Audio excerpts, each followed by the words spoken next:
शोहर बीवी के दरमियान मामूली तिलक की लड़ाई बाद शोहर और बीवी के दरमियान लड़ाइयाँ और इख्तिलाफात मामूल की बात हैं, खास तौर पर जब उनमें कोई खास बात या मसला नहीं होता। इन लड़ाइयों का कोई न कोई सबब होता है और यह अक्सर छोटे मसाइल से शुरू होकर बड़ी बहसों का रूप धार लेती है। एक मामूली तल्क या किसी की बात पर शिकायत अक्सर उनके दरमियान तनाव पैदा कर देती है। ये तनाज़ा कुछ लम्हों का होता है और फिर दोनों में से कोई एक समझौता करने के लिए तैयार होता है, यानी शोहर और बीवी के दरमियान एक मामूली तलक की लड़ाई का आगाज एक गैर अहम बात से होता है, जैसे कि काम का बोझ, घरेलू जिम्मेदारियों में अदम तवाजुन या किसी बात पर अदम इत्तेफाक।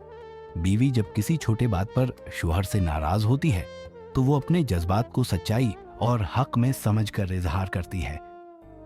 ताहिम ये नहीं समझना चाहिए कि ऐसी हैं लड़ाइयाँ ताल्लुकात को खराब कर देती हैं, बल्कि ये मसाइल कभी कभार एक दूसरे के ख्यालात और निक्ता नज़र को समझने में मददगार साबित हो सकते हैं।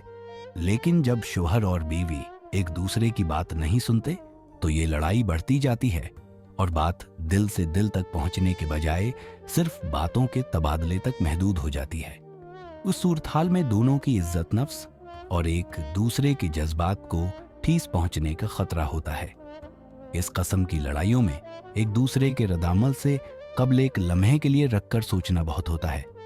जरूरी है अगर शौहर बीवी के जज्बात को समझने की कोशिश करता है या बीवी अपने शौहर की बातों को संजीदा लेकर समझने की कोशिश करती है तो ऐसी लड़ाइयाँ ज़्यादा उर्सा नहीं चलती। अख्तिलाफात और लड़ाइयाँ कोई बड़ी बात नहीं, लेकिन अहम यह है कि उनके दौरान दोनों एक दूसरे की इज्जत करें और बातों में तनकीद करने के बजाय उन्हें एक दूसरे की बातों को सुनकर हल करने की कोशिश करें।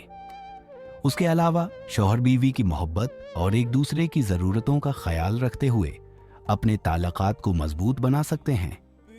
ये छोटे इख्तिलाफात दरअसल एक दूसरे के लिए बहुत सीखने का मौके फराहम करते हैं और अगर दोनों तरफ से इज्जत और मोहब्बत का इजहार हो तो लड़ाइयों के बाद भी रिश्ता मजीद मजबूत हो सकता है। इसलिए ये ज़रूरी है कि ऐसे छोटे तलक या लड़ाइयों को ज़्यादा संजीदा न लिया जाए, बल्कि इनसे सबक सीख कर एक दूसरे के साथ बेहतर और समझदारी से पेश आया जाए।